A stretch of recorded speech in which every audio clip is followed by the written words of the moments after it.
अभी जब मैं हेडलाइन पढ़ रहा था 5 की पड़ताल की शुरुआत में, तो उसी वक्त जब हमने ये देखा कि कुमारी शैलजा, रणदीप सुरजेवाला भी सीएम रेस में आ गए, भूपेंद्र हुड्डा ने बड़ा दावा किया, तो इससे ये स्पष्ट हुआ कि कांग्रेस अब ये मानकर चल रही है, यानी एक तरीके से एग्जिट पोल ने जो कुछ कहा उसको नतीजों की तरह देखा जा रहा है। अब ये बड़ा दिलचस्प रहता है पहलू, क्योंकि नतीजे अभी नहीं आए। हाँ, एग्जिट पोल एक सुर में इस बात को कह रहे हैं कि हरियाणा में कांग्रेस आ रही है। तो ये माजरा समझेंगे, एग्जिट पोल पर कितना भरोसा किया जाए, जम्मू कश्मीर की तस्वीर को भी समझेंगे। हरियाणा और जम्मू कश्मीर में विधानसभा चुनाव का मतदान पूरा होने के बाद तमाम एग्जिट पोल में कांग्रेस और उसके इंडिया गठबंधन को बढ़त मिलती दिख रही है। 2 दिन पहले तमाम एग्जिट पोल्स में अलग अलग पार्टियों को मिलने वाली सीटों की संख्या में कुछ फर्क जरूर है, लेकिन लब्बो-लुआब ये है कि इंडिया गठबंधन आगे है। जम्मू कश्मीर में 5 विधायकों के मनोनयन को लेकर भी मामला गर्म है। दूसरी तरफ राजनीतिक अनुमानों और कयासों का दौर जारी है। कल रिजल्ट की घड़ी है और सिर्फ एक रात बाकी है, इसलिए आज हम इसी पर चर्चा करेंगे अपने मेहमानों के साथ। लेकिन उससे पहले ये रिपोर्ट।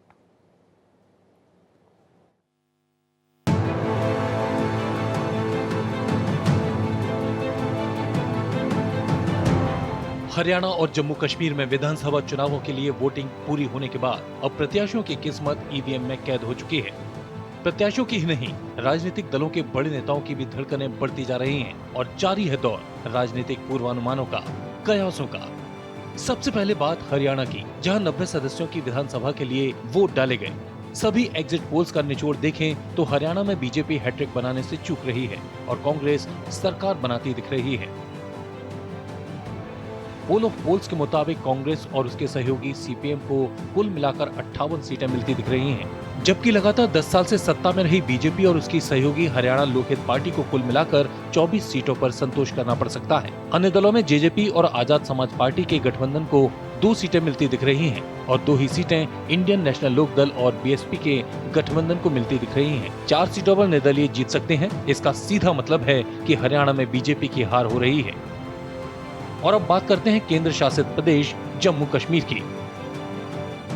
पोल ऑफ पोल्स के मुताबिक जम्मू कश्मीर विधानसभा की 90 सदस्यों की विधानसभा में नेशनल कॉन्फ्रेंस को बीजेपी से कुछ कम यानी 24 सीटें मिल सकती हैं, तो उसके सहयोगी दल कांग्रेस को 16 सीटें मिलने जा रही हैं। यानी नेशनल कॉन्फ्रेंस और कांग्रेस के गठबंधन को बहुमत के लिए जरूरी 46 सीटों में से कुछ कम यानी 40 सीटें मिलती दिख रही हैं। वहीं बीजेपी को 26 सीटें मिल रही हैं। महबूबा मुफ्ती की पीपुल्स डेमोक्रेटिक पार्टी को भी 7 सीटें मिल सकती हैं। सबसे बड़ी बात यह कि अन्य दलों को भी बहुत बड़ी संख्या में यानी 17 सीटें मिल सकती हैं।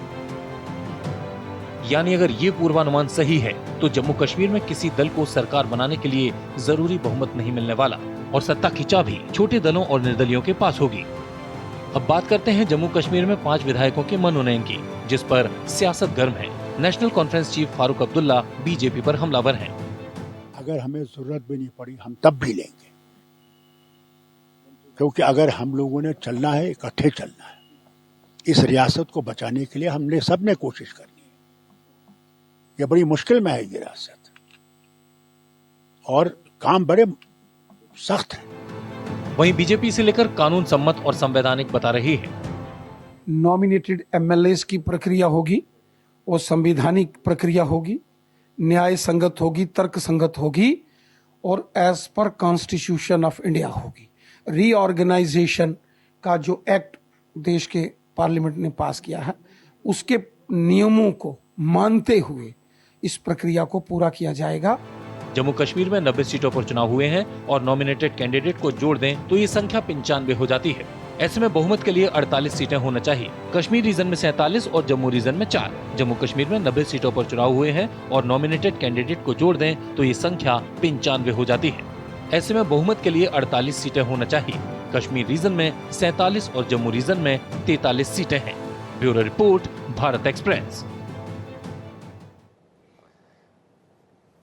तो जम्मू कश्मीर तो है ही महत्वपूर्ण। जम्मू कश्मीर में फ्रैक्चर्ड मैंडेट रहेगा, ये पहले से कहा जा रहा था। अब किस तरह का कॉम्बिनेशन बनेगा वो देखना बहुत दिलचस्प होगा। साथ ही साथ में हरियाणा जो है उसकी तस्वीर जिस तरीके से एग्जिट पोल ने दिखाई, वहाँ पर जो एग्जिट पोल के बाद के बयान है वो बड़े दिलचस्प हो गए। जैसे कि कौन कौन है अब सीएम की रेस में, कांग्रेस के कई चेहरों के नाम आने लगे हैं। भूपेंद्र सिंह हुड्डा जी का कहना है कि ना टायर्ड हूँ ना रिटायर्ड हूँ, इस तरह के बयान भी आए हैं और ये सब एग्जिट पोल के बाद में है। हालांकि ये भी बात सही है कि एग्जिट पोल अगर एक सुर में एक जैसी बात कहते हैं तो नतीजे उनके करीब माने जाते हैं। फिर भी इसको समझने का प्रयास करेंगे। और इसमें रत्नाकर सिंह जी, वरिष्ठ नेता भारतीय जनता पार्टी, मेरे साथ जुड़ रहे हैं। मोहिंदर प्रकाश जी, वरिष्ठ नेता कांग्रेस, मेरे साथ जुड़ रहे हैं। आप दोनों का बहुत बहुत स्वागत है। सुनील मिश्रा जी, चुनाव विश्लेषक के तौर पर मेरे साथ इस चर्चा में जुड़ेंगे। और अमित रैना, जो कि कश्मीरी एक्टिविस्ट हैं और इन चुनाव के दौरान, मतदान के दौरान भी कई बार हमारा सहयोग करते रहे हैं। तो अमित जी, आपका भी स्वागत है। सुनील जी, आपका भी स्वागत है। सुनील मिश्रा जी, शुरुआत आपसे, क्योंकि हम लोगों ने काफ़ी बातचीत एग्जिट पोल पर की थी। ये अभी सबसे पहला तो कमेंट यही, मैं मोहिंदर जी के पास भी जाना चाह रहा था, लेकिन पहले आप मुझे बताएं, ये थोड़ा जल्दबाजी नहीं है कि अभी सीएम रेस की बात शुरू हो गई है, हुड्डा जी का बयान आने लगा है, या आपको लगता है कि कांग्रेस जो है इतनी कंफर्टेबल हो गई है आपकी, नहीं अब इस पर बात होनी चाहिए, समय कितना ही रह गया, कल तो तय करना है? देखिए प्रवीण जी, जहां तक मैं जो हरियाणा देख पा रहा हूं तो मुझे लगता है कि अगर हुड्डा जी के या कांग्रेस की कोई भी बयान आ रहे हैं तो एक्सेप्टेबल है, क्योंकि कोई भी किंतु परंतु 2-4 सीटें प्लस माइनस की गुंजाइश हरियाणा में तो नहीं है। अगर आप अभी जम्मू कश्मीर में देखेंगे तो वहां पे सिचुएशन हो सकती है, जिस तरह भी आपके रैना जी ने, बीजेपी के नेता जिस तरह से सुने कि वो बोल रहे थे कि नॉमिनेटेड सदस्य भी जो है भारत के संविधान के हिसाब से जो है वो कहीं ना कहीं वोटिंग करेंगे, उसकी बात वो जिक्र कर रहे थे। लेकिन मुझे लगता है कि हरियाणा में अगर इस तरह के बयान आ भी रहे हैं तो कोई गुंजाइश नहीं है। एनी वर्स सिचुएशन 50-52 सीटें प्लस ही कांग्रेस दिख रही है। आप जितने एग्जिट पोल की बातें कर ले, वहां के अपने पार्टी के इंटरनल सर्वे की भी बात कर ले, बल्कि मैं नाम नहीं लेना चाहूंगा, दोनों पार्टियों के अपने जो इंटरनल सर्वे है, भारतीय जनता पार्टी के यहाँ पे बैठे हुए हैं, इनका इंटरनल सर्वे भी अगर रत्नाकर जी से पूछिए, अगर इनको पार्टी ने बताया होगा, तो वो भी लगभग 22 से 25-28 के बीच में ही दिख रहे हैं चीजें। तो मुझे लगता है कि कांग्रेस के लिए कोई संशय वाली बात नहीं है, ये संभाल कर बोला जाए कि कल किसकी मदद लेनी पड़ सकती है और क्या होना पड़ सकता है, तो एक तरफा ठीक ही है। है। तो अब मोहिंदर जी, क्या फॉर्मेलिटी है कल आप लोगों के लिए? मतलब फॉर्मेलिटी वाला मतगणना होगी या अभी इंतजार करेंगे थोड़ा सा? नमस्कार जनाब। देखिए प्रवीण जी, आप तो भली भांति जानते हैं कि कांग्रेस एक ऐसी पार्टी है जो हमेशा काम की तरफ चलती रहती है। देश के अंदर भाईचारा बना रहे, किसी धर्म विशेष के साथ हम नहीं जाते। हम देश को, हर एक नागरिक को एक महत्वपूर्ण मानते हैं। हिंदू मुस्लिम सिख ईसाई के भेदभाव हम नहीं करते। हरियाणा की जो जनता है वो कांग्रेस के साथ हमेशा रही है, चाहे देवीलाल भजनलाल वहां एक लाल के चक्कर में, बंसीलाल के चक्कर में बढ़ती रही हो। आज भारतीय जनता पार्टी का चेहरा पूरी तरह से बेनकाब हो चुका है। अगर आप देखें तो आज खड़गे जी ने कहा है कि महंगाई कहां पहुंच गई। अब 100 रुपए किलो टमाटर आप खरीदेंगे और आप सोचेंगे कि बीजेपी को वोट देंगे। अरे जनाब, ये इजराइल थोड़ी है जो लड़ाई चल रही है कि आपकी चीजें महंगी हो गई। इस देश में बारिश हमेशा आती आ रही है, आपको मैनेजमेंट करना चाहिए ना, मैनेजमेंट। आज वो जमाना चला गया कि आपके पास मॉनिटरिंग नहीं है, सड़कें नहीं है, आपके पास यातायात के साधन नहीं है। भाई बारिश हो गई तो टमाटर महंगा, सब्जी महंगी। ठीक। तो आप आज इस देश में, आप ये बताइए, ड्रग्स का 1800 करोड़ का आज भोपाल में पकड़ा गया। अभी मैंने परसों भी आपके साथ मैं था, तो वहां प्रधानमंत्री जी जो भाषण दे रहे थे महाराष्ट्र में कि साहब कांग्रेस का हाथ जो है उनके साथ है, तो 2500 करोड़ की यहाँ पकड़ी गई थी दिल्ली के आसपास। आपकी सीमाएं सुरक्षित हैं क्या? मतलब कोई भी कांग्रेस पार्टी हो या कोई भी आदमी हो, इतनी बड़ी बड़ी खेप। इन सारे मुद्दों पर तो आएंगे ही, ये तो अभी हमारे पास चर्चा का समय रहेगा मोहिंदर जी। पर मतलब मेरा प्रश्न ये था कि फॉर्मेलिटी है आपके लिए कल की मतगणना, या आप बहुत कॉन्फिडेंट हो गए कि नहीं भाई अब तो सीएम पद पर बात की जाए, मतगणना तो देखा जाएगा, मतगणना तो हो ही गई, एग्जिट पोल में जीत। अब आप ये देखिए, आज शाम को कांग्रेस पार्टी की मीटिंग है जो हरियाणा के चीफ मिनिस्टर के ऊपर डिसाइड करेगी, और 5 बजे, कल शाम को 5 बजे, और उस शाम को 5 बजे तक तो मेरा ख्याल है आपको लड्डू मिल चुके होंगे। तो अगर आप आए कांग्रेस मुख्यालय में तो आपको लड्डू खिलाएंगे ना। मैं तो यहाँ रहूंगा ना, आप मेरे साथ वहीं से बैठना, हमें तो यहाँ बैठना पड़ता है पूरा टाइम इलेक्शन में। हम कहाँ, कोई संशय नहीं है, जम्मू कश्मीर से लेकर के हरियाणा तक कांग्रेस पार्टी, मैं इसको सब्स्टिट्यूट करना चाहता हूँ इंडिया से, कि इंडिया की सरकार बनेगी और देखते देखते पूरे हिंदुस्तान चलो, में मतलब आपने लड्डू वड्डू की तैयारी, सीएम पद पर बातचीत, ये सारी चीजें शुरू हो गई। जो मैं जानना चाहता था वो आपने। रत्नाकर जी, अब यहाँ तो तैयारियां बहुत अगले लेवल पर चली गई, फुल कॉन्फिडेंट हैं, कल सरकार बन रही है। अब तो एक औपचारिकता रहेगी कल जब आपके साथ बैठेंगे, तो एग्जिट पोल पर इतनी प्रसन्नता है। प्रवीण जी देखिए, थोड़ा लड्डू खा लेने दीजिए और थोड़ा खुशी मना लेने दीजिए। हर आदमी को एक मौका मिलता है जब वो खुश होता है, और ये एग्जिट पोल पे ही वैसे ही खुश हो रहे हैं जैसा कि छत्तीसगढ़ और मध्य प्रदेश में ये तमाम चैनल जो दिखा रहे थे कि छत्तीसगढ़ में कांग्रेस पार्टी पूरी तरह से आ रही है, उनकी बहुमत की सरकार बन रही है, और वहां पे भी लड्डू बट रहे थे। और ऐसे ही महानुभाव लड्डू खिला रहे थे। मेरा कहना, हमारे गांव के साइड में प्रवीण जी एक कहावत कही जाती है कि गांव बसा नहीं और चोरी करने का प्लानिंग शुरू हो गया। वही हाल कांग्रेस पार्टी का है। देखिए अभी बहुमत से कितने दूर हैं ये लोग, अभी तो कल नतीजा आएगा तो पता चल ही जाएगा। तो अभी उसका निर्णय हो नहीं पाया है और अभी इनके बीच में सिरफटौवल जारी है कि कौन बनेगा मुख्यमंत्री।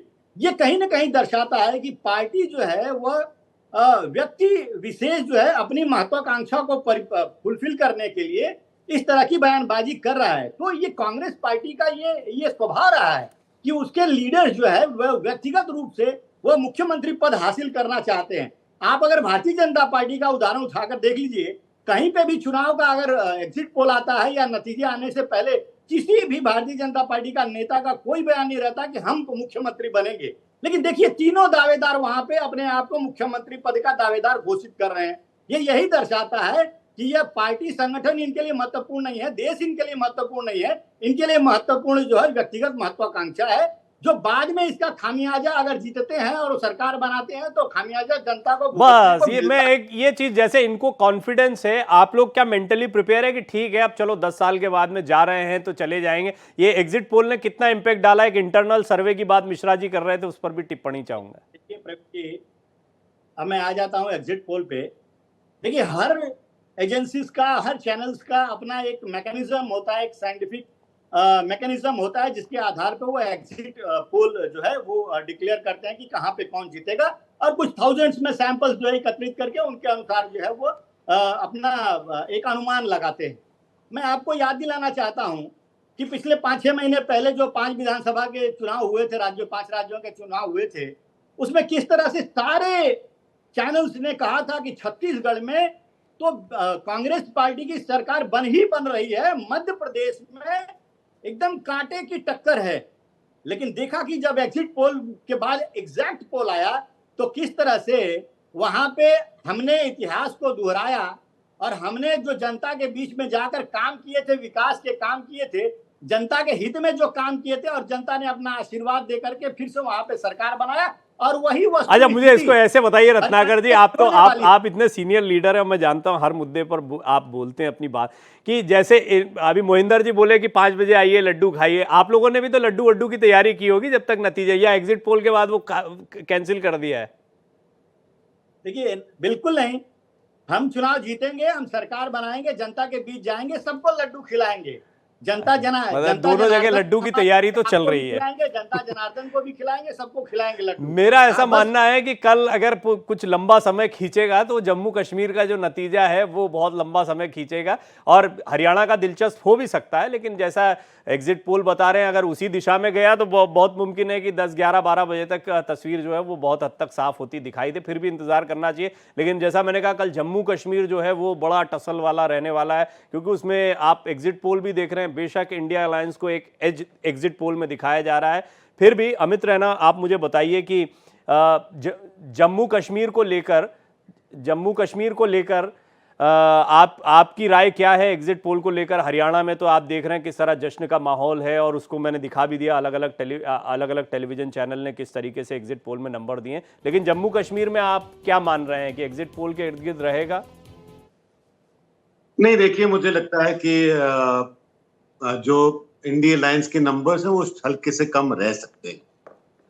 हालांकि भारतीय जनता पार्टी का जो मेरा अपना एस्टिमेट था 28 से 32 के बीच में था, और एग्जिट पोल भी कहीं ना कहीं शायद वही नंबर दिखा रहे हैं। हालांकि भारतीय जनता पार्टी का अपना अनुमान तो 36 का है, 35 से 36 का है। तो मुझे लगता है कि जो इंडिया अलायंस के नंबर से, खासकर जो कांग्रेस के नंबर्स हैं, वो ज्यादा कहीं ना कहीं ज्यादा ऑप्टिमिस्टिक है। उतने नंबर्स कांग्रेस के पास नहीं होने चाहिए। एनसी 24 से 28 के बीच करेगा। देखिए 1996 के बाद किसी भी पॉलिटिकल पार्टी ने जम्मू कश्मीर में 28 से ज्यादा सीटें नहीं ली, और एग्जिट पोल भी एक बात तो साफ दर्शाते हैं कि ये स्प्लिट बिटवीन 2 रीजन्स है, क्योंकि जम्मू कश्मीर एक यूनिक स्टेट है जहां के 2 रीजन अपने आप में ही 2 अलग स्टेट कह सकते हैं आप अपने आप में 2 स्टेट है, और ये स्प्लिट बिटवीन 2 रीजन्स का वोटिंग नंबर आ रहा है। अगर आप मेरी व्यक्तिगत राय माने तो अगर एनसी और कांग्रेस की सरकार बनती है तो कहीं ना कहीं प्रदेश के साथ भी सही नहीं होगा, क्योंकि एक जो प्रोविंस है वो दूसरे प्रोविंस पे डोमिनेंट हो जाएगा। और यही नाराजगी इस प्रदेश में पिछले 17 सालों से रही है कि एक पर्टिकुलर प्रोविंस दूसरे प्रोविंस पे डोमिनेट हो रहा है। तो कहीं ना कहीं दोनों पार्टीज को बड़प्पन बढ़ाकर ऐसी सरकार बनानी चाहिए जिसमें दोनों प्रोविंसेस की से हो। बात वापस आ जाते हैं इस पे इलेक्शन एग्जिट पोल्स पे। मुझे लगता है कि कांग्रेस के नंबर्स थोड़े इन्फ्लेटेड हैं, और अगर ये नंबर्स इन्फ्लेटेड हैं तो फिर ऊंट किसी भी करवट बैठ सकते हैं। क्या मुझे एक थोड़ा सा इस पर भी आप बताइए कि एक कॉम्बिनेशन बन रहा है, इसमें देख रहे हैं हम नेशनल कॉन्फ्रेंस और कांग्रेस तो है ही साथ में, लेकिन इधर भारतीय जनता पार्टी बहुत निर्दलियों को साथ में लाएंगे। निर्दलियों की बात रैना साहब भी बोल गए, और लेकिन निर्दलीय इतने बिखरे हुए हैं कि उनको ऐसे संभालना और उनको पता करना कि कौन राशिद इंजीनियर के साथ, कौन अपनी पार्टी से लड़ रहा, कौन बे पार्टी लड़ रहा, जैसी बहुत सारी स्थितियां वहां पर हैं। तो उन सबको मिलाना, इंजीनियर राशिद की कोई पार्टी है नहीं टेक्निकली, तो सारे के सारे कैंडिडेट निर्दलीय हैं। और आपका जो फैक्टर आता है अदर्स का, उसमें पीडीपी को छोड़कर तकरीबन वो पॉलिटिकल पार्टीज हैं जो बीजेपी के साथ अलायंस कर सकते हैं, या वो निर्दलीय जिनकी जो बीजेपी के साथ अलायंस कर सकते हैं, या बीजेपी उनके साथ अलायंस करना चाहेगा कि नहीं, ये सवाल है। कुल मिलाकर आपको लगता है कि कुछ ऐसा कॉम्बिनेशन बन सकता है, but ultimately single largest party या सिंगल पार्टी को कितनी सीट्स मिल रही हैं उस पर डिपेंड करेगा कि कौन किसके साथ में जाता है। इसमें पीडीपी एक ऐसा हमेशा से वो किंग मेकर कह रहे थे, अब देखना होगा कि उनकी स्थिति क्या रहती है, क्योंकि उन्होंने हालांकि 370 वाली बात कही थी, क्या नेशनल कॉन्फ्रेंस कांग्रेस के साथ चले जाएं। फिर भी मोहिंदर जी मुझे बताएं, आपको क्या लगता है, क्योंकि ये बात सही, ये बहुत साफ है कि कांग्रेस और आप नेशनल कॉन्फ्रेंस दो मिलके तो आ ही रहे हैं, लेकिन फिर भी जरूरत पड़ेगी तो कहां से जुटाए जाएंगे, और क्या स्थिति आपको लगती है? देखिए जनाब, इसमें एक छोटी सी बात मैं कह दूं। मेरे साथी बीजेपी के अभी कह रहे थे, छत्तीसगढ़ का एग्जांपल दे रहे थे, एमपी का दिखा रहे थे। अभी पार्टी 2024 के इलेक्शन में ये भूल गए कि 400 पार इनको भी दिखाया जा रहा था, लेकिन जो हकीकत, जमीनी हकीकत क्या थी, यूपी में आपने देखा कि पेपर लीक के मामले में 60 लाख बच्चे थे जो प्रभावित हुए। उनकी फैमिलीज को मिला लीजिए तो कितना पहुंच जाता है आंकड़ा।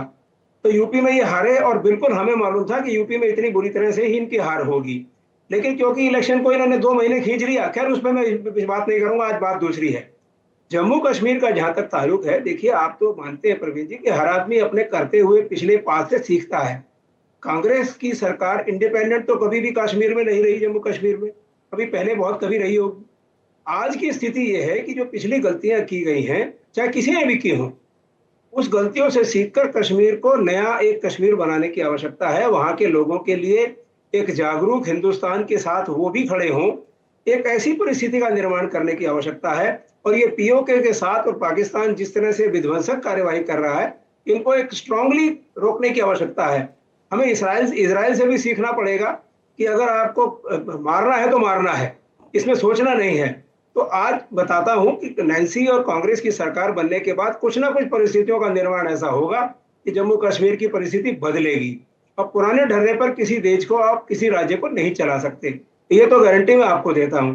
जहां तक ताल्लुक है हमारे जीतने हारने का, हमें कोई शक नहीं है, क्योंकि जो हकीकत है जमीन पर, महंगाई है, बेरोजगारी है, इन चीजों को कोई झुटला नहीं सकता।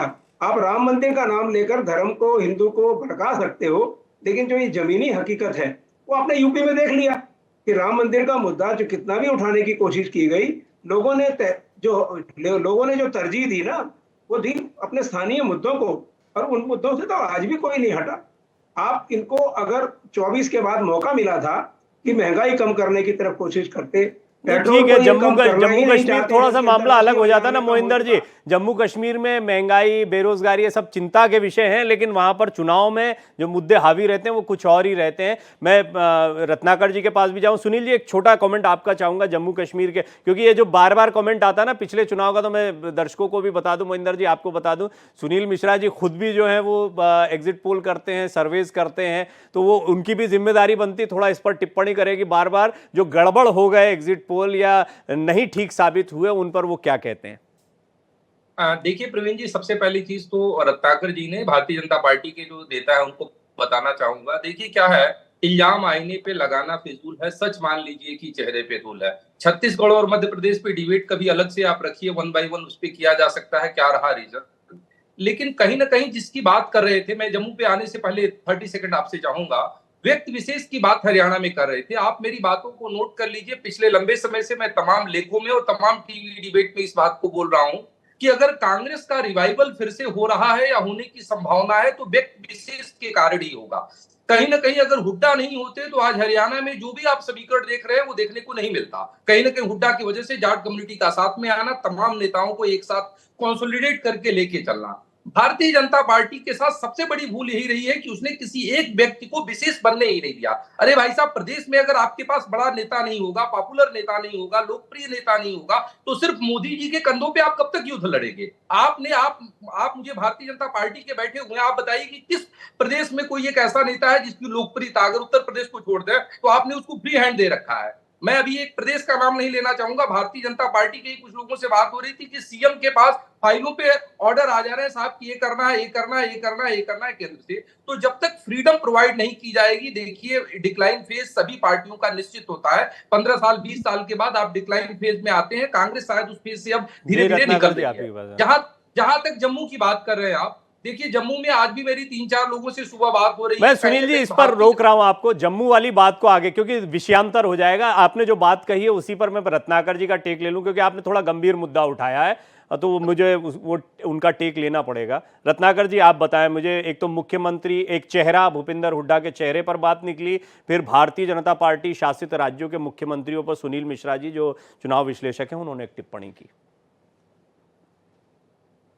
बिल्कुल, मैं देखिए प्रवीण जी, बिल्कुल मैं सहमत नहीं हूं इनकी बातों से कि ये जो इनका कहना है कि जो उत्थान हो रहा है कांग्रेस पार्टी का, ये कांग्रेस पार्टी तो बहुत पहले से ही दावा करती आ रही कि हम जीतेंगे, 14 में भी जीतेंगे, 19 में भी जीतेंगे, 24 में भी जीतेंगे। लेकिन अगर आप लोकसभा के चुनाव के नतीजों को देखें तो ये सैकड़ा भी नहीं क्रॉस कर पाए हैं, और पिछले 3 लोकसभा के चुनाव में अगर आप देखें तो ये 250 सब मिलाकर के भी नहीं पहुंच पाए। तो मेरे कहने का ये मतलब है कि आप जो ये अभी भाई साहब जो कह रहे थे कांग्रेस के नेता की हार गई भारतीय जनता पार्टी उत्तर प्रदेश में, मैं उस पर अपनी एक टिप्पणी सिर्फ कहना चाहूंगा कि देखिए भारतीय जनता पार्टी वहां हारी नहीं है। भारतीय जनता पार्टी का सीटें कम हुआ है, लेकिन वो किस वजह से कम हुआ है? वो सिर्फ और सिर्फ आपके झूठे प्रोपेगेंडे की वजह से हुआ है। आपने झूठा प्रोपेगेंडा पूरे देश में फैला दिया और कि संविधान खतरे में है और आरक्षण खत्म हो जाएगा, तो उत्तर प्रदेश में जो जातियों के नाम पे वोट पड़ते हैं वो वहां पे डिवाइड हो गए। इसकी वजह से हमारी सीटें वहां पे कम हो गई। और मैं कहना चाहूंगा प्रवीण जी, देखिए आता हूं सुनील जी, मोहिंदर जी भी बोलो। मैं आपके प्रश्नों का जवाब दे रहा हूं। अभी ये कह रहे हैं कि बाकी के, देखिए पहली चीज तो ये है कि भारतीय जनता पार्टी व्यक्ति विशेष राजनीति में विश्वास नहीं करती है। भारतीय जनता पार्टी अपने विकास के मुद्दे जो है निर्धारित करती है हर राज्य में, और उन मुद्दों पे वो काम करती है। नेता कोई भी हो वो आएगा जाएगा, लेकिन मुद्दे वही रहेंगे और उस मुद्दे पे काम होना चाहिए। लेकिन इसकी बातों में पूरी तरह से सत्यता नहीं है। मैं बता दूं कि महाराष्ट्र में जहां पे हूं मैं, यहाँ पे भी देवेंद्र फडणवीस के नेतृत्व में भारतीय जनता पार्टी चुनाव लड़ रही है, और देवेंद्र फडणवीस अपने आप में एक कद्दावर नेता है। आप बताइए, फिर हम तो कोई मतलब कोई देवेंद्र फडणवीस की गिनती कद्दावर नेताओं में से होती है? तो ये कहना बेमानी है। आप जो कह रहे हैं कि राज्यों में नेता नहीं है, राज्यों में हर राज्यों में हमारे नेता हैं, लेकिन हम किसी एक नेता को सर्वोपरि नहीं बनाते हैं। क्योंकि वो उसका व्यक्तिगत महत्वाकांक्षा अगर जाग जाता है तो वो अपनी व्यक्तिगत महत्वाकांक्षा को फुलफिल करने के लिए पार्टी को नुकसान करता है, देश को नुकसान करता है। जैसा कि ये अभी हरियाणा में देखने को मिल रहा है। ये तीनों लोग किसके नेतृत्व में वहां पे पार्टी चुनाव लड़ रही है ये तो पता ही नहीं चला। हाँ, और तीनों लोग जब ठीक है, बट अल्टीमेटली कांग्रेस का अगर फायदा होता है तो किसी के नेतृत्व में लड़े, उन्होंने मैसेज दे दिया। ठीक, बहुत शॉर्ट कमेंट, क्योंकि मोहिंदर जी भी कुछ बोलना चाह रहे हैं। सुनील जी आप बोले अपनी बात, आपने। देखिए प्रवीण जी, अभी रत्नाकर जी ने बोला महाराष्ट्र में, मैं जब आपसे बात हो रही है तो इस समय मैं महाराष्ट्र के पुणे में ही हूँ, पूरे महाराष्ट्र का सर्वे कर रहा हूँ, तो उस पर आप बात कर ले। स्थिति साहब बड़ी विदारक है, थोड़ा सा संभल जाइए। अभी मैं आपका शुभचिंतक होकर बोल रहा हूँ, अगर बदलेंगे नहीं तो साहब बदल दिए जाएंगे, जनता है। ये मोहिंदर जी जो बैठे हैं, इनको मैंने हमेशा सर्वे में कांग्रेस को कोसते हुए ही बोला है इससे पहले तक। तो इस बात को देखिए, हवा का रुख कभी भी बदल सकता है जनता का। जहां तक आपने कहा व्यक्ति विशेष की, साहब मोदी जी क्या है? व्यक्ति विशेष ही तो है। राजनीति में हर व्यक्ति अपना एक नेता ढूंढता है, हर प्रदेश अपना एक नेता ढूंढता है, हर डिस्ट्रिक्ट अपना एक नेता ढूंढता है। एक व्यक्ति चाहिए होगा, वो चाहता है कि वो कहीं से डायरेक्टेड ना हो, कहीं से गाइडेड ना हो। आप उदाहरण के तौर पर इस चीज को सुधारना पड़ेगा। देखिए रत्नाकर जी, आपकी व्यक्तिगत मजबूरी है कि पार्टी का, मुझे लगता है कि ये चर्चा जो है वो व्यक्ति विशेष जो है ना, वो शख्सियत या नेतृत्व, हमने देखा है जैसे अटल जी हो, इंदिरा जी हो, कोई भी एक बड़ा कद्दावर चेहरा होता है जो राजनीति को ड्राइव करता है। सुनील मिश्रा जी शायद ये कहना चाहते थे कि भूपेंद्र हुड्डा वो चेहरा कांग्रेस के लिए ऑलरेडी बना बनाया चेहरा थे जो जाट वोटों को खींच ले आए, जिसकी वजह से ये पूरा का पूरा समीकरण इस तरह का दिखाई दे रहा है। भूपेंद्र हुड्डा एक ऐसा चेहरा रहे जिसका फायदा कांग्रेस को मिलता दिखाई दे रहा है। बहरहाल मैं चाहूंगा कि क्योंकि मोहिंदर जी इस पर एक टिप्पणी करना चाह रहे थे, तो मोहिंदर जी मुझे ये बताएं कि मैं आप ही के पास आ रहा हूँ सवाल के साथ, भी आप जो कहना चाहते हैं वो कहिएगा भी, कि ये बात तो सही है कि एक चेहरा बहुत महत्वपूर्ण होता है। हमने देखा है कि राहुल गांधी भारत जोड़ो यात्रा के बाद में उनके चेहरे पर भी बड़ा, और बहुत लंबे समय से कांग्रेस काम कर रही है। ये भी सही है कि उनके चेहरे को डिमीन या कम करने की कोशिश भी जो है अपोनेंट्स की तरफ से की जाती है, वो एक स्ट्रैटेजी। तो चेहरा जो है उससे कोई परहेज है, या आपको भी लगता है चेहरा महत्वपूर्ण है? क्योंकि आप लोग भी चेहरे पर बड़ा सवाल खड़ा करते हैं। आपने बहुत अच्छी बात कही, और अभी आप पीछे कह भी रहे थे जाने से पहले कि भाई नेता होना बहुत जरूरी है। हर इलाका अपने लिए एक नेता ढूंढता है और उसको देखकर खुश होता है, चाहे वो बीजेपी का हो चाहे कांग्रेस का हो। लेकिन आप देखिए प्रवीण जी, कितनी बेचारगी है बीजेपी में। मेरे साथी अभी बोल रहे थे कि भूपेंद्र सिंह हुड्डा कैरी कर रहे हैं, उनको कोई हटा नहीं सकता। आपने क्या किया? मोदी जी के बदले की भावना के 2 एग्जाम्पल दूंगा, मैं 2 मिनट बोलना चाहता हूँ। राजस्थान में वसुंधरा राजे ने अगर उनके खिलाफ कुछ बोला तो उसको मिटा के रख दिया। शिवराज सिंह चौहान वहां इतनी मेजोरिटी दिलाने के बाद, इतने सक्सेसफुल चीफ मिनिस्टर होने के बाद उनको हटा दिया, और बनाया किसको? एक बार का एमएलए, उसे बैठाकर बोल दिया कोई बीजेपी में किसी की चू करने की हिम्मत है, कोई सीनियरिटी की कोई कीमत है। और एक इकोनॉमिक एग्जाम्पल भी दूंगा क्योंकि मैं सीनियर अफसर रहा हूं। देखिए एक ऑर्गेनाइजेशन है industrial finance corporation of India, जैसे industrial development bank of India है, ऐसे वो फाइनेंशियल इंस्टीट्यूशन है। 1948 में इसको नेहरू जी ने बनाया था, पार्लियामेंट में नेहरू जी प्रधानमंत्री थे, उसने नाम जुड़ता है। पहला financial premier financial institution all India level का। डॉक्टर मनमोहन सिंह ने इस इंस्टीट्यूशन का जो मर्जर बीजेपी 2004 में कर चुकी थी, जसवंत सिंह जी, कि पंजाब नेशनल बैंक में फाइनेंशियल इंस्टीट्यूशन का मर्जर कर गए थे, वो डॉक्टर मनमोहन सिंह ने 2004 में वो आए, उन्होंने उस मर्जर को रोका। मोदी जी ने क्या किया? आज उस फाइनेंशियल इंस्टीट्यूशन को खत्म कर दिया, जिस इंस्टीट्यूशन का हिंदुस्तान भर में नाम था, हिंदुस्तान के कैपिटल ऑफिस थे सारे कैपिटल सिटीज में, आज उस इंस्टीट्यूशन में 50 से 60 आदमी बचे हैं। उस इंस्टीट्यूशन को जिसको सिर्फ इसलिए कि डॉक्टर मनमोहन सिंह ने उसका मर्जर रोका, उसको नेहरू ने बनाया था।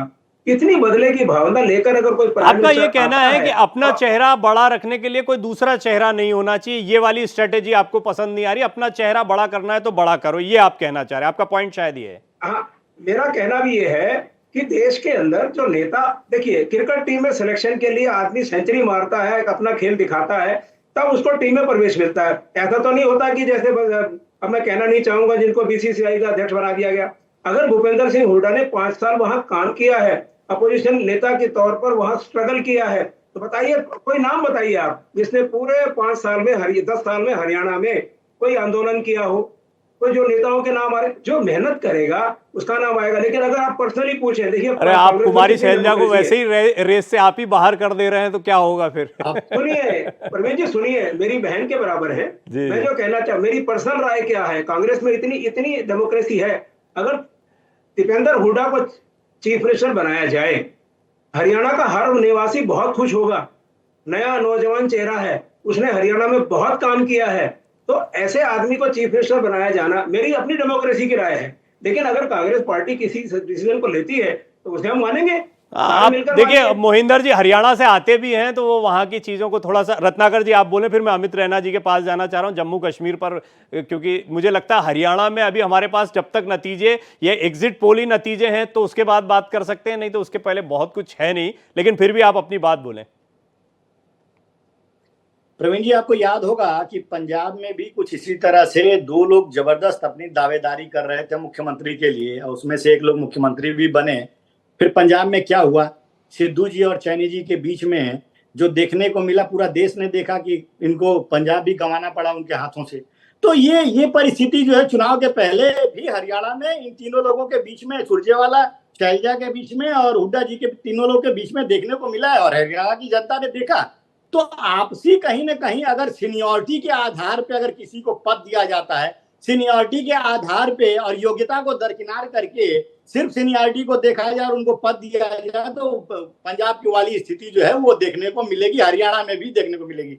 मैं यही कहना चाहूंगा कि भारतीय जनता पार्टी में वो परिपाटी नहीं है। यहाँ पे युवाओं को तरहीज मिलता है, उसको आगे बढ़ाने का काम करता है, युवाओं को ज्यादा प्रतिनिधित्व मिलता है और सेकेंड लाइन लीडरशिप हम खड़ा करते हैं। ठीक है, सीनियरिटी है, अपनी अनुभव और ऊर्जा दोनों का। मैं हालांकि बताऊं रत्नाकर जी, अभी आप लोग जब ये बात कर रहे थे, चाहे डॉक्टर मोहन यादव पर अभी टिप्पणी करी या आप जो बात बोल रहे हैं, इत्तेफाक से 2013-14 के समय भूपेंद्र हुड्डा जी से मेरी मुलाकात भी हुई, इंटरव्यू किया। उस समय भी ऐसा नहीं है कि कुमारी शैलजा का नाम ना चलता हो या ये बहस ना चलती हो। हमारी तब भी बात होती थी, तब भी हम यही चर्चा करते थे, आज भी। और मध्य प्रदेश की मैं मध्य प्रदेश से हूं, जैसे मोहिंदर जी हरियाणा से, तो मैं वहां की राजनीति भी जानता हूं। बहुत सारे चेहरे हैं जहां दौड़ में, ये बिल्कुल विषयांतर हो जाएगा। मेरे मन में बहुत आ रहा है कि मैं इस पर बहुत सारा कुछ खुद भी बोलूं और इस चर्चा को ले जाऊं, लेकिन अमित रैना भी है, तो आइए जम्मू कश्मीर की तरफ चलते, नहीं तो ये मामला बहुत लंबा चला जाएगा। और सुनील मिश्रा जी भी हैं, उनकी एनालिसिस भी समझते हैं, क्योंकि उन्होंने हरियाणा पर तो काफी काम किया, वो रहे और कुछ समय उन्होंने जम्मू कश्मीर में भी बिताया है, तो वहां पर भी अलग अलग सीटों की उनकी एनालिसिस है। लेकिन अमित जी, ये चेहरे की बात चल रही है, तो चेहरे पर ही बात करें। हम देखते हैं इधर महबूबा मुफ्ती, उमर अब्दुल्ला, फारूक अब्दुल्ला, ये बड़े बड़े चेहरे हैं, लेकिन इधर रविंद्र रैना दिखाई देते हैं, या और याद ही नहीं आता है मुझे, मतलब कुछ और चेहरे हो तो आप मुझे बताएं कि कुछ और बड़े चेहरे हो तो। देखिए, मतलब लाइटर नोट में कहूंगा, अगर सेंचुरी बनाने से ही टीम में जगह मिलती है तो कांग्रेस की आज तक तो मैंने पिछले 3 इलेक्शन में सेंचुरी देखी नहीं है, मगर फिर भी नेता प्रतिपक्ष है। जहां तक जम्मू कश्मीर की बात आती है, तो देखिए भारतीय जनता पार्टी और बाकी कोई भी पॉलिटिकल पार्टी में मेरे हिसाब से जो फर्क है वो चेहरे की आवश्यकता इसलिए नहीं, क्योंकि भारतीय जनता पार्टी एक आइडियोलॉजिकल पार्टी और आइडियोलॉजिकल बेसिस पे इलेक्शन लड़ती और एक चेहरे को लेकर ही आगे बढ़ती है और आइडियोलॉजी को लेकर। अब वो स्ट्रैटेजी सही है गलत है तो भारतीय जनता पार्टी को इसका आंकलन करना पड़ेगा। जहां तक जम्मू कश्मीर की बात है, अगर चेहरे की बात करें तो उमर अब्दुल्ला अभी एक इलेक्शन हार चुके हैं, 2.5 लाख वोटों से हारे हैं। पर वो भी चेहरा है, राशिद इंजीनियर आज का चेहरा नहीं है। राशिद इंजीनियर बड़ा चेहरा बन गए वहां पे घाटी में, और राशिद इंजीनियर बड़ा चेहरा बन गए। और देखिए, और अभी भी उमर अब्दुल्ला, हालांकि हम कह रहे हैं कि नेशनल कॉन्फ्रेंस और कांग्रेस की सरकार बनने के काफी बड़े चांसेस हैं, मगर ये भी सच है कि उमर अब्दुल्ला पे आज भी खतरे की घंटी, और ये भी कहा जा रहा है कि हो सकता है वो दोनों सीटें हार जाए। तो अगर वो दोनों सीटें हार जाते हैं तो फिर क्या नया समीकरण बैठता है, ये अपने आप में बड़ा इंटरेस्टिंग है। उसके अलावा जो 5 नॉमिनेशन सीट्स की बात हो रही है, वो भी अपने आप में एक नया समीकरण। मैं जो पहले बात कह रहा था, जो आपने मुझे खत्म नहीं करनी थी, बात ये है कि जो अन्य पार्टी अन्य की जो हम बात कर रहे हैं, उसमें एक ऐसा समीकरण है जिसके साथ जो भारतीय जनता पार्टी शायद खुद उनके साथ ना जाना चाहे, मगर भारतीय जनता पार्टी इतना होल्ड उस समीकरण पे रखता है कि वो किसी और को भी ना जाने दिए, वो उनको कहीं और भी ना जाने। तो अगर एनसी और कांग्रेस और पीडीपी मिला था, क्योंकि पीडीपी ने ऑफिशियली तो अनाउंस कर दिया है कि हम इंडिया अलायंस को सपोर्ट करेंगे अगर जरूरत पड़ेगी, उसके बाद भी अगर नंबर शॉर्ट पड़ते हैं तो वो नंबर्स कहां से आएंगे? क्योंकि इंजीनियर राशिद ने कहा है कि मेरी जो पार्टी है, हालांकि वो सारे के सारे निर्दलीय है, मगर मेरे जो एमएलएज हैं वो कहीं नहीं जाएंगे, हमें सरकार बनाने का कोई शौक नहीं है, हम सिस्टम में सरकार बनाने नहीं आए। अपनी पार्टी हमेशा भारतीय जनता पार्टी की एक अलाई मानी गई है।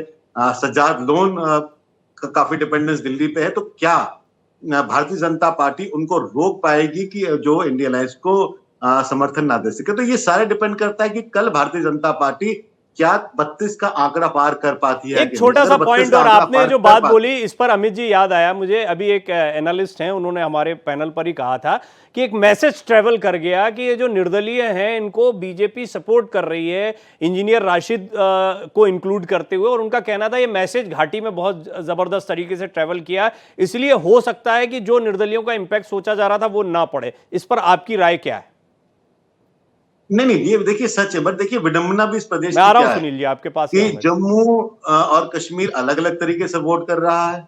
अगर आप 100% स्टोन पेल्टिंग रिडक्शन के बाद, तकरीबन 65% सिविलियन किलिंग की गिरावट के बाद, 2000 मेगावाट के पावर प्रोडक्शन के बाद इतना इंफ्रास्ट्रक्चर प्रोजेक्ट चलाने के बाद भी अगर आप इलेक्शन इसलिए हार जाते हैं क्योंकि आपको उस धर्म का हितैषी नहीं देखा जाता और आप एक प्रो इस्लामिक पार्टी नहीं देखे जाते, तो कहीं ना कहीं चिंता का विषय है। जो आपका सवाल है बिल्कुल, और मैं इसलिए ये बात कर रहा था क्योंकि कहीं ना कहीं जो निर्दलीय हैं उनको सपोर्ट है दिल्ली का, ये तो जग जाहिर है, इसमें छुपाने वाली बात क्या है। एक वो व्यक्ति जिसपे यूएपीए के चार्जेस हैं, जिसपे हिजबुल मुजाहिदीन, लश्कर तौयबा, यूनाइटेड जिहाद काउंसिल के साथ मिलकर इस देश के खिलाफ जिहाद करने की साजिश से उसको एक लोअर कोर्ट बेल दे देता है, वो भी उसलिए कि वो कैंपेनिंग कर सके। वो व्यक्ति जो एमपी है और उसको आपने एमपी के लिए बेल नहीं दी, ओथ के लिए आपने उसके फोटो नहीं रिलीज करे एमपी की स्वेरिंग इन होते हुए, मगर आपने उसको बेल दे दिया कैंपेन करने के लिए, वो भी एक नॉन रिकॉग्नाइज्ड पॉलिटिकल पार्टी के लिए, कहीं ना कहीं एक सवाल जरूर खड़ा करता है। जमाते इस्लामी जो एक बैंड ऑर्गेनाइजेशन है, आज उसके वो मेंबर्स जो कहीं ना कहीं क्वेश्चन मार्क में है और इलेक्शन लड़ते हैं और शायद जीत भी जाए, तो बिल्कुल कहीं ना कहीं लगता है, ये गलत भी हो सकता है मगर बिल्कुल परसेप्शन में फिट बैठता है। और ये परसेप्शन ठीक है, आज की चर्चा से मुझे ये लग रहा है कि कल के नतीजे अगर जरा सा भी इधर उधर होते हैं तो बिल्कुल दिलचस्प और अलग तस्वीर होगी, लेकिन अभी तो सेट लगता है मामला कि जो बातचीत भी जा रही है वो लगभग उसी अंदाज में जा रही है जहां पर एग्जिट पोल गए हैं। सुनील जी, आप कुछ कहना चाह रहे हैं? हाँ, देखिए प्रवीण जी, डे आफ्टर स्टडी भी आपकी डिबेट में मैंने ये बात कही थी और कहीं ना कहीं वहीं से गुबाड़ शुरू हुई थी कि जो इंडिपेंडेंट कैंडिडेट लड़े थे और जिनको जीतने की संभावना है, जो मेरी व्यक्तिगत इनसे बातचीत थी, उन्होंने कहीं ना कहीं इस तरह से मनसा जाहिर की थी। मनसा इन द सेंस एक सिम्टम समझ में आ जाते हैं, सेंस समझ में आ जाता है। मुझे रैना जी की बात बिल्कुल सही है कि ये शायद कांग्रेस या एनसी के गठबंधन के समर्थन जो इंडिपेंडेंट लोग हैं ज्यादातर न जाए, क्योंकि पीछे से कहीं ना कहीं इनके सपोर्ट रहे हैं, बीजेपी इनको स्क्रू कर सकती है और हवालात में भी जाना पड़ सकता है, ये संभावना है। लेकिन आज सुबह तक की मैं अपडेट बताऊं, पीडीपी के एक दो नेताओं से बात हुआ है, उन्होंने कहा है कि भारतीय जनता पार्टी को रोकने के लिए अगर हमें कड़वे घुट भी पीने पड़ेंगे और एनसी का भी बैकडोर से समर्थन करना पड़ेगा तो हम करेंगे। तो मुझे लगता है कि सरकार को कहीं ना कहीं एनसी और कांग्रेस, ऐसी सिचुएशन अगर बनती है कि भारतीय जनता पार्टी 35 सीटों पे जम्मू में निकल जाए, 34 सीटों पे, तब तो परिदृश्य बदल जाएंगे। लेकिन अभी के दृश्य में जो एनालिसिस चल रही है, तब क्या बनेंगे, तब क्या परिदृश्य बनेंगे? 34-35 सीटें आ गई मान लीजिए बीजेपी की, फिर क्या होगा? सर, अगर बीजेपी की देखिए 34-35 सीटें आती हैं तो उस समय आपको फिर सिचुएशन कुछ अलग हो सकते हैं। कहीं ना कहीं हो सकता है कि पार्टी जो पीडीपी के ऊपर जो है कुछ इस तरह के प्रेशर करे कि वो किसी के साथ में खड़ी हुई नहीं दिखाई दे। लेकिन वहां के जो पत्रकार है स्थानीय स्तर पे, उनसे जो मेरी बात है कि उनका कहना यह है कि अगर 34-35 के करीब में भारतीय जनता पार्टी की सीटें बनती हैं, मेरा जो सवाल था वो जवाब आ गया। मैं शुरुआत कि पीडीपी जो है, पीडीपी का स्टैंड क्लियर नहीं है, जो सिंगल लार्जेस्ट है पीडीपी उसकी तरफ झुक सकती है, वो चाहे जो, यही कह रहे हैं ना आप? संभावना यही है, झुक सकती है क्योंकि उनको अपनी सस्टेनेबिलिटी कांग्रेस को सपोर्ट करेंगे जी। तो वो बयान तो आ चुका है। नहीं, उन्होंने तो पहले से ही चुनाव प्रचार में कहा जो 370 के साथ है हम उनके साथ है, लगातार कहते रहे। वो एनसी नेशनल कॉन्फ्रेंस के साथ भी जोड़कर देखा गया। लेकिन मैं तो कह रहा हूं व्यावहारिक बात, एक होती है बयानबाजी की बात, चुनाव की बात, चुनाव के पहले की बयानबाजी, और एक हम देखते हैं जब सरकार बनने का मसला होता है तो बिल्कुल अलग स्थिति होती है। अमित भाई, वो तब तो डिसीजन लिया जाता है ये देखकर कि कहां सरकार मजबूती से बन रही है। तो इन केस अगर बीजेपी इस स्थिति में है, क्योंकि पहले भी सहयोगी रह चुके, भले ही मनमुटाव से दूर हुए, और अभी अगर रोकने की बात आ जाए, मान लीजिए महबूबा मुफ्ती को 7 सीटों 8 सीटों के साथ ही मुख्यमंत्री बनाने को तैयार हो जाए, तो वो तैयार हो जाएंगी, क्योंकि नेशनल कॉन्फ्रेंस और कांग्रेस तो तैयार होंगी नहीं। देखिए प्रवीण जी, इस चीज को आप समझ के चलिए, प्रवीण जी इस चीज को आप मानकर चलिए, जो मेरा अपना व्यक्तिगत अंडरस्टैंडिंग है इलेक्शन को लेकर, अगर भारतीय जनता पार्टी 32 से लेकर 35 सीटों पर 35 सीटें आती है तो सरकार, क्योंकि उनके सिस्टम आज अगर अपने लेवल पे भी आप पता करें रत्नाकर जी के, तो बहुत से लोग लगे हुए एक सिस्टम को बनाने के लिए। हरियाणा पे कांग्रेस को छोड़कर वो जम्मू कश्मीर पे अपना उनका इंटरनल मैनेजमेंट फोकस पे है। आज भी अगर बात करें कि कल की जो रिजल्ट आते हैं, आपने एक अच्छा पॉइंट, आपने अच्छा पॉइंट दिया रत्नाकर जी। मैं आ रहा हूं मोहिंदर जी आपके पास, मैं देख लिया आप कुछ कहना चाह रहे हैं, लेकिन मोहिंदर जी क्या, रत्नाकर जी क्या ऐसा है कि 1-on-1 कि अब चलो हरियाणा तो जा रहा है लेकिन किसी तरह जम्मू पे पकड़ होना हो? नहीं, देखिए प्रवीण जी, जब तक एग्जैक्ट पोल नहीं आए तब तक हम इस तरह के कयासों को लगाते रहेंगे, और मतलब आप लोग का कयासों को लगाते रहेंगे। लेकिन कहीं ना कहीं हम पूरी तरह से आश्वस्त हैं कि जिस तरह से अभी आपने रैना जी ने भी बताया कि हमने विकास के काम जिस तरह से जम्मू और कश्मीर में किया है, पावर प्रोजेक्ट्स लगाए हैं, हमने इंफ्रास्ट्रक्चर वहां पे डेवलप किया है, ये सारी चीजें जम्मू एंड कश्मीर की जनता जो है देख रही है और वह विकास के नाम पे उन्होंने वोट किया है, ये हमें पूरी तरह से विश्वास है। और वहीं पे भी जहां देख लीजिए, ये आज जो बात किया जाए कि इनके मुद्दे क्या थे कांग्रेस के और एनसी के, और ये 370 को बहाल करने का मुद्दा था और वो फिर से उसी रास्ते पे लेके जाना चाहते हैं जहां से हम जम्मू कश्मीर को निकाल के लेकर आए हैं और एक नए जम्मू कश्मीर को हम लोग स्थापित करने की कोशिश कर रहे हैं। तो कहीं ना कहीं हमें यही लगता है कि हरियाणा का, चाहे हरियाणा की जनता हो या जम्मू कश्मीर की जनता हो, जो हमने विकास के काम किए हैं, जो जनता के हित में हमने काम किए हैं, जनता अपना आशीर्वाद निश्चित रूप से भारतीय जनता पार्टी को इस बार भी देने जा रही है। ये हमें पूरी तरह से हम आश्वस्त हैं, अभी कोई हिब्बत नहीं जी। मोहिंदर जी, एक बात तो है कि वर्तमान हालात में जो एक समय हुआ करता था कि बिल्कुल बड़ी पार्टियां जो हैं वो जम्मू कश्मीर में कहाँ दिखाई पड़ रही थी, मतलब कहाँ हम चर्चा करते कि बीजेपी क्या इतने स्ट्रांग होल्ड में आ पाएगी। बीजेपी के लिए लोकसभा चुनाव उसका एक उदाहरण है, मतलब लड़ भी रहे हैं और अभी चर्चा में हैं भी, और हो भी सकता है कि कोई समीकरण बना लें। कम से कम इस स्थिति में आना तो अपने आप में एक बड़ी बात है जम्मू कश्मीर जैसे राज्य में। हरियाणा की राजनीति अपनी जगह, अब 10 साल हो गए, वहाँ की सियासत का मिजाज अलग, लेकिन जम्मू कश्मीर में भारतीय जनता पार्टी की अगर आमद होती है और कम से कम इस बड़े तरीके से हो रही है, तो ये अपने आप में लगता है कि उनकी रणनीति, स्ट्रैटेजी जो है वो जम्मू कश्मीर की सियासत में बड़ी हावी, क्योंकि आपकी डिपेंडेंसी है नेशनल कॉन्फ्रेंस पे, आप अपना चेहरा नहीं ला सकते हैं। आपका मकसद जो है वो बीजेपी को रोकना ज्यादा दिखाई देता है बजाय कांग्रेस को लाने के। प्रवीण जी, आप कुछ चीजें इशारों में कह जाते हैं, वो तो कंफर्म तो नहीं किया जा सकता लेकिन एक्सेप्ट किया जा सकता है जी। अब ये बीजेपी जो मुखौटा लिया घूम रही है, मुझे बड़ी खुशी हुई थी जब इन्होंने पीडीपी के साथ सरकार बनाई थी। आज ये टीडीपी के साथ भी सरकार बनाए बैठे हैं जो मुसलमानों को 10% रिजर्वेशन दे रहा है आंध्रा में। ये अपना चेहरा उस जगह छुपा लेते हैं, एक आंख को बंद कर लेते हैं। आइडियोलॉजी कुछ नहीं होती, राजनीति में सत्ता सबसे बड़ी चीज है, सत्ता को लेना ही सबसे बड़ा महम होता है। बाकी लोगों को भरमाते रहे, मोदी जी राम मंदिर रामदेव बोलते रहे, इससे कोई फर्क नहीं पड़ता, सत्ता अल्टीमेट है। और बीजेपी ने यह सिद्ध कर दिया कि सत्ता लेना ही मेरा धर्म है, चाहे मैं कैसे लूं। अब एक छोटी सी बात मैं आपको कहना चाहता हूं, जम्मू कश्मीर में अगर, वैसे तो हमारी सरकार बन रही है, लेकिन अगर कोई छोटी मोटी जरूरत पड़ी भी तो बीजेपी को कोई नहीं आएगा, क्योंकि सुप्रीम कोर्ट ने ईडी का भरम तोड़ दिया है। अब जमानत बड़े आराम से मिलती है और ईडी के लोग, सीबीआई के लोग किसी को प्रेशराइज नहीं कर पाएंगे। अब बात आती है जो मेरे मित्र ने कहा, रत्नाकर सिंह जी ने कहा कि 299 सीटें आई हैं। भाई नहीं, आप गलत पालते हो। सांख्यिकी जो आंकड़े हैं ना, उसको आदमी हर हफ्ते अपने हिसाब से पेश करता है। एनडीए था और इंडिया था, एनडीए अलायंस को मिले हैं 270 से प्लस और इंडिया अलायंस को मिले हैं 234। तो 99 मत दिखाइए। कांग्रेस बड़े बड़ा दिल दिखाकर अपने साथियों को ज्यादा सीटें दी और हम इसलिए कम सीटों पर आए। आप एक चीज भूल जाते हैं, जब आपकी 2 सीटें आई थी 84 में, तो कांग्रेस ने कभी आपका मजाक नहीं उड़ाया कि आप खत्म हो गए। वाजपेयी जी को पूरा सम्मान दिया गया, अडवाणी जी को पूरा सम्मान दिया गया। आप सम्मान देना ही नहीं जानते। पार्टी कभी नेता या एमपी से नहीं चलती, उसका अस्तित्व रहता है उसके वर्कर से, उसके कार्यकर्ताओं से। हाँ, ये इंपॉर्टेंट बात है, ये इंपॉर्टेंट बात है। रत्नाकर जी, इस पर नहीं, मोहिंदर जी इस पर एक जवाब बनता है। रत्नाकर जी, ये बात तो सही है कि एनडीए यूपीए के प्रयोग हमने लंबे समय तक देखे। 2014 के बाद स्थितियां बिल्कुल बदली। एक जबरदस्त लोकप्रियता के साथ प्रधानमंत्री मोदी आए, तीसरा टेन्योर वो देख रहे हैं। और ये भी बहुत बड़ी बात है कि अभी इस बार भी जो आपके नंबर्स आए हैं वो भी भारतीय पॉलिटिक्स में, जहां पर इतने सारे राजनीतिक दल हैं, राज्यों की सियासत अलग अलग है, वहां पर भी एक जबरदस्त प्रदर्शन रहा। लेकिन ये तो चलता रहा है, ये प्रयोग सभी लोग करते रहे। और अगर ये प्रयोग कांग्रेस कर रही है एक अलायंस बनाकर, तो इसमें क्या आपत्ति? और ये अच्छा प्रयोग है, इसका मतलब ये है कि वो आगे बढ़ रहे हैं। नहीं, अलायंस बना करके, लेकिन ये किन लोगों के साथ अलायंस बना रहे हैं वो भी बहुत मैटर करता है ना। ये उनके साथ अलायंस बना रहे हैं जम्मू कश्मीर में जो ये कहते हैं कि हम 370 बहाल करेंगे, जो ये कहते हैं कि अफजल गुरी को फांसी नहीं देना चाहिए, वो बिल्कुल गलत था।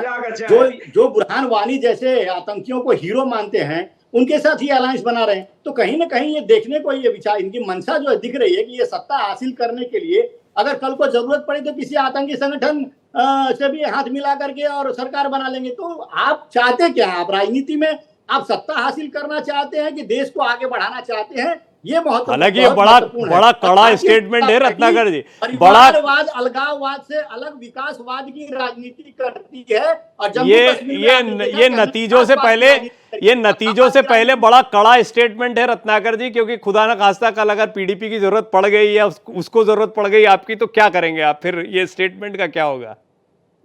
परिस्थिति नहीं बनेगी। कल भी हम लोग प्रवीण जी मिलेंगे चैनल पे, आपके साथ ही रहेंगे। ऐसी परिस्थिति नहीं बनेगी और जम्मू कश्मीर में हम निश्चित रूप से सरकार जी बनाएंगे। अमित जी, अमित जी, देखिए मैं ये देखिए, एक बात तो बिल्कुल साफ थी इस इलेक्शन में कि भारतीय जनता पार्टी अपने आप में सरकार किसी भी हालत में जम्मू कश्मीर में नहीं बना सकती। ये सरकार बननी थी गठबंधन, क्योंकि आप सिर्फ 63 सीटें ही लड़ रहे हैं और जब तक अगर आप 80% का स्ट्राइक रेट नहीं लाते हैं, आप 40 सीटें नहीं ला सकते।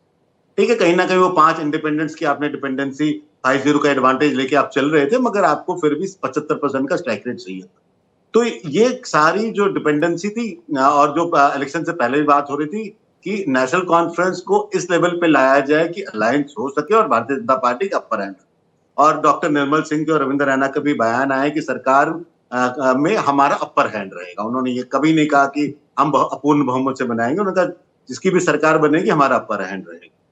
ये सारी गेम अब इसलिए अटक जाती है अगर भारतीय जनता पार्टी 33 का फिगर क्रॉस नहीं करती, और जिस हिसाब से जो एक्सपेक्टेशंस निर्दलियों से थी, जो 18 से 20 का इंपैक्ट लेकर चल रहे थे, खासकर बारामुल्ला में जब इंजीनियर राशिद 18 में से 16 असेंबली कॉन्स्टिट्यूंसीज में लीड करते हैं, अनफॉर्चुनेटली वो आज वो आपको नहीं दिख रहा रिप्लिकेट होते हुए असेंबली में। और जमात इस्लामी की जो 3 से 4 सीटें आप उम्मीद कर रहे थे अदर एरियाज में, वो 20 हो जाती थी। इसके अलावा आप उम्मीद करते थे अपनी पार्टी कुछ लाएगा, सज्जाद लोन कुछ लाएगा और आप ये गठबंधन लेकर सरकार बनाएंगे। अनफॉर्चुनेटली ना आपके इंडिपेंडेंस डिलीवर कर पा रहे हैं, ना आपके जो स्ट्रेटजी वो डिलीवर कर पा रही है। हो सकता है कि इंडिया अलायंस के नंबर शॉर्ट पड़े, तो क्या नेशनल कॉन्फ्रेंस के साथ सरकार बनाने को तैयार हैं? जी सुनील जी, क्या कॉम्बिनेशन बनेगा? आपको क्या लगता है? क्या कल डिस्कशन इस पर और लंबा होगा जब और नतीजे आ जाएंगे, लेकिन क्या कॉम्बिनेशन, बेस्ट कॉम्बिनेशन दोनों सूरत हाल में आपको दिखता है? देखिए प्रवीण जी, लाइक मेन प्लस माइनस 3-4 सीटों का कहीं ना कहीं पेच फंसा हुआ है। जैसे अभी हम बात कर रहे थे 35 सीटों का आंकड़ा अगर भारतीय जनता पार्टी पार करती है तो एडी से लेकर चोटी तक की जोड़ लगाएगी कि किस तरह से जम्मू कश्मीर में हम सरकार में आ जाए। आगे रहकर पीछे रहकर कहीं ना कहीं पीडीपी की 7-8 सीटों पे भी हो सकता है वो समर्थन दे दें सरकार बनाने के लिए, क्योंकि एनसी और आईएलसी को रोकने के लिए। लेकिन अभी जिस आंकड़े बता रहे हैं, मुझे लगता है भारतीय जनता पार्टी के लिए कल का दिन बड़ा कठिन होने वाला है और परिस्थितियां उस तरह से बनती हुई दिखेंगी। मोहिंदर जी, चलिए एक बार फिर चलते चलते, क्योंकि अब अंतिम दौर में बातचीत को ले जा रहे हैं, तो ये मान के चला जाए कि हरियाणा में भूपिंदर सिंह हुड्डा सीएम का फेस हो गए हैं, आपकी तरफ से ये तय हो गया? जनाब, इस बारे में मेरे से मत कहलवाइए। वहां की जनता ने जो वोट दिया है, अपनी राय, कि मेरे पास 2 चॉइसेस हैं, मतलब मुझे 2 लोग लगते हैं अगर कांग्रेस सचमुच एग्जिट पोल जैसा आता है, एक है दीपेंद्र हुड्डा, एक है भूपिंदर हुड्डा। अब बताइए। आपने मेरे मन की बात कह दी। अगर आप हरियाणा की जनता की बात सुनना चाहें और देश के भविष्य और हरियाणा के भविष्य के बारे में देखना चाहें तो दीपेंद्र हुड्डा जी को ही चीफ। तो वो कह रहे हैं टायर्ड नहीं और रिटायर्ड नहीं है, ये क्या कहने की जरूरत पड़ गई बड़े हुड्डा साहब को? देखिए, हरियाणा की स्टेट और हरियाणा के नागरिकों के लिए जो भले की चीज है वो कांग्रेस को करनी चाहिए। बाकी देखिए, डेमोक्रेसी है पार्टी के अंदर पूरी, मैं अपनी बात कह सकता हूं और पार्टी जो डिसाइड करेगी वो सिर माथे पर।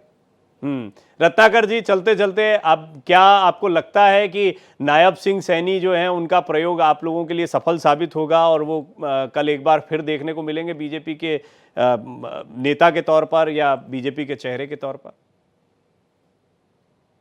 देखिए प्रवीण जी, भारतीय जनता पार्टी नतीजों जब आते हैं तो निश्चित रूप से वो अपने आप में कहीं पे भी लोगों को सोचने पे मजबूर कर देते हैं कि भारतीय जनता पार्टी की रणनीति कहीं ना कहीं बहुत सफल रहती है। और पिछले चुनाव में भी आपने देखा, तो हमारी रणनीति जो है निश्चित रूप से सफल रहेगी। और कल का जो चुनाव, हाँ, बस एक चलते चलते मोहिंदर जी एक छोटा सा मेरा जवाब दीजिएगा पर संक्षेप में। कल मान लीजिए खुदा ना खास्ता इससे इतर कुछ नतीजे आ गए, तो ईवीएम पे सवाल तो नहीं उठाएंगे आप लोग? देखिए, जो शक के बादल हैं वो अभी आपने इजराइल का देखा, पेजर तक में उसने विस्फोट करा दिया। तो ये सरकार कुछ भी कर सकती है। अरे मोहिंदर जी, इस मामले में हम दावेदार से कोई ज्यादा शक दावेदार गुंजाइश करती नहीं है ये, अभी रखते। बैठी ये सरकार कुछ भी कर सकती है। अभी कितने दावेदार आएंगे देखते रहिए कांग्रेस पार्टी। ठीक है, चलिए मैं इसको पहले ले आता तो ये लंबी हो जाती बहस, लेकिन एक इस बात के साथ में अंत करते हैं। मोहिंदर जी आपका, रत्नाकर जी आपका बहुत बहुत धन्यवाद, अमित रैना जी आपका बहुत धन्यवाद, सुनील मिश्रा जी आपका धन्यवाद। कल फिर चर्चा के लिए थोड़ा समय निकालिएगा, कल तो बड़ा लंबा समय रहेगा, तो आज जो बातचीत हुई मुझे लगता है उससे एक आधार बन गया है, कल इसको आगे बढ़ाएंगे तो और दिलचस्प रहेगा। बहुत बहुत धन्यवाद आप सभी का। 5 की पड़ताल में इतना ही।